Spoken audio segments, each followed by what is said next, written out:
Hello, and welcome back to my channel. Today I want to talk about the subject of nicotine. Before we get to that, let's go ahead and get the housekeeping, as they call it, out of the way. Today I am smoking my Nording Compass. I think I paid roughly $70 or $80 for this pipe at a local brick and mortar, somewhere in that range. And it is my favorite hiking pipe.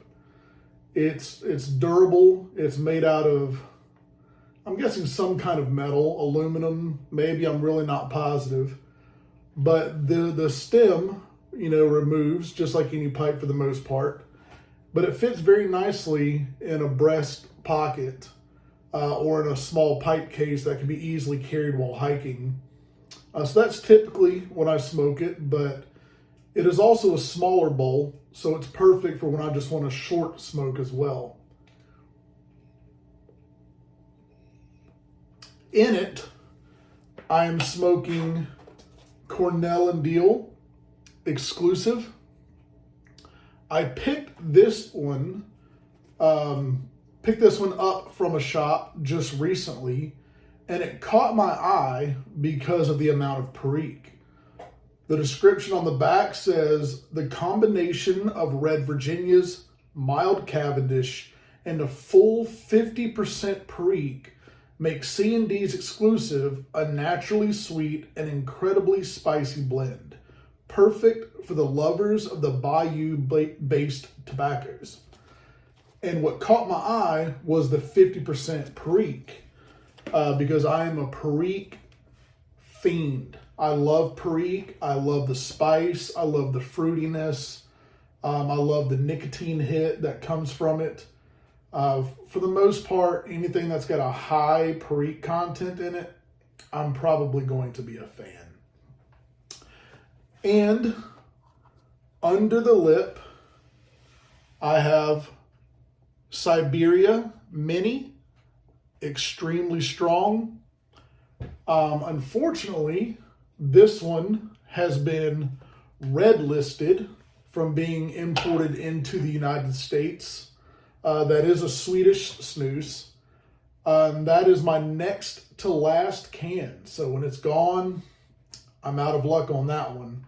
I have maybe 3 or 4 more portions left in there and 1 full can in the deep freezer.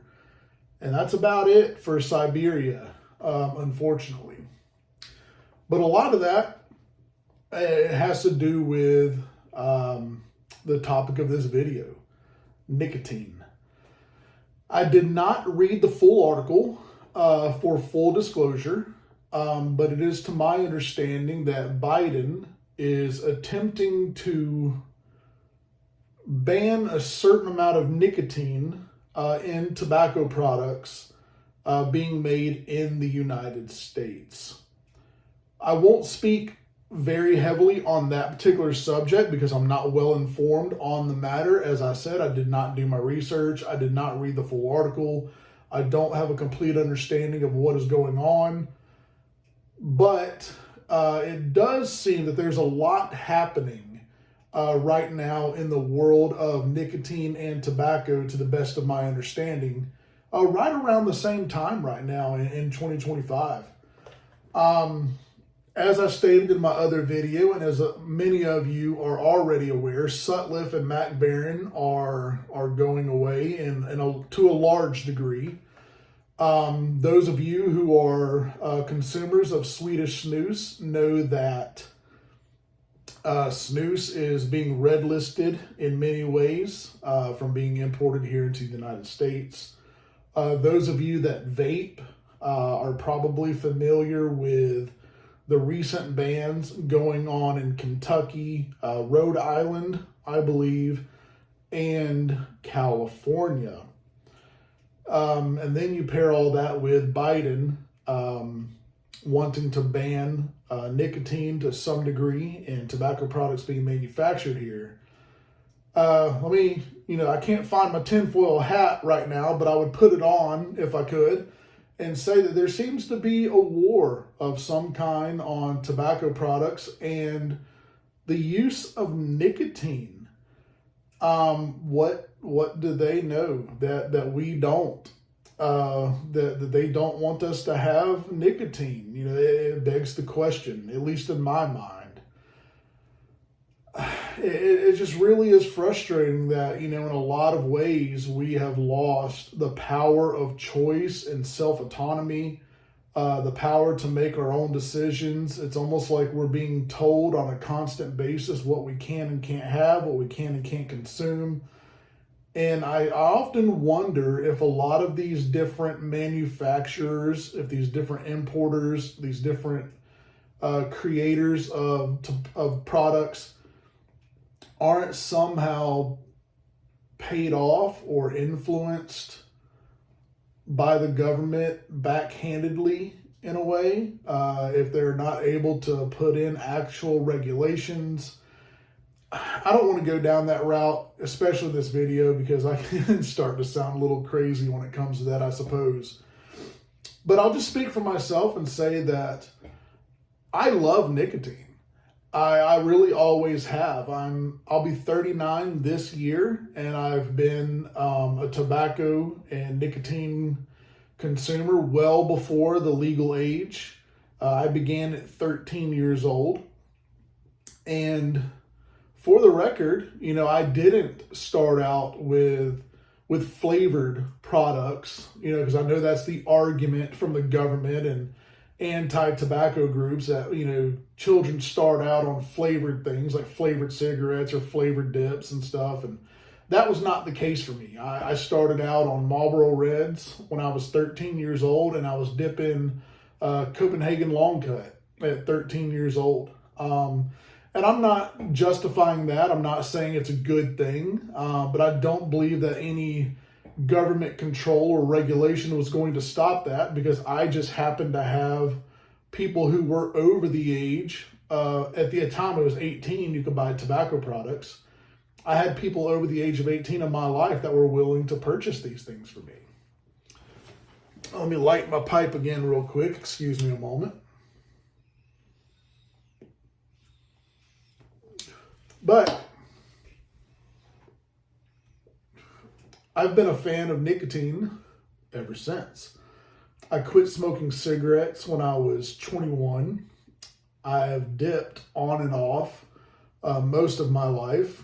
I've almost completely quit using dip for many of the reasons that I mentioned in my last video, that, it's not exactly a clean or safe product as compared to, say, snus. And it's just a dirty habit, I feel like. Personally, not judging anybody that loves their dip or anything like that, but personally, I'm just kind of over, keeping the spittoon around all the time and having a spit bottle around and, it getting stuck in my teeth. I'm kind of over that. So snus and pipes and cigars is kind of where I'm trying to stay with. I think my pipe might actually be out. I was smoking it for a few minutes before I started this video. But being a lover of nicotine, I have found that it has helped me tremendously over the years. If I'm having trouble focusing when reading something or studying something, I've noticed that a pipe in the hand or a snooze under the lip, it helps me to focus. It helps me to retain the information that I'm reading. When I've been on a long drive or something like that and I need a little pick-me-up, I've noticed that lighting a pipe or putting a snooze under the lip gives me that little bit of edge to, just go a little bit further. There's times where it just really helps with boredom. There's times where if I'm just sitting here and I've got nothing to do, or I'm sitting on the front porch, I've got some time of solitude, a good snooze under the lip or a good pipe is a great companion. And as far as I understand it, I've not done all the research, so don't quote me on things. Do research for yourself. And I'm not trying to make any medical claims here, but to the best of my understanding, we have nicotine receptors in our brains. which means that nicotine, it helps us. There's a reason that those nicotine receptors are present in our brain. It's my personal belief that nicotine is beneficial to us because nicotine in and of itself is not harmful. Again, I don't want to make any medical claims outside of my own knowledge, but that's my personal belief. And so I'm always chasing the joy of nicotine. Maybe I personally take it to an extreme because I do have a very high nicotine tolerance. Not many people that I personally know have under their lip an extremely strong Swedish snus while smoking 50% Perique in their tobacco pipe. But I love the feeling that I get when I do so. It is an enjoyable experience to me, and I've done it this way for quite a long time. And personally, I've never noticed or had any adverse reactions or effects. It's only benefited my life in more ways than I can honestly count currently. So the reason I wanted to make this video, as I just went through, was just to talk about how nicotine has affected my life in a positive way and what's going on in the world of tobacco and nicotine. And I know that I rambled quite a lot. My brain's always shooting off in different directions, so please bear with me and excuse me if I just kind of went off in the left field and rambled a little bit here, but that's what I'm known to do.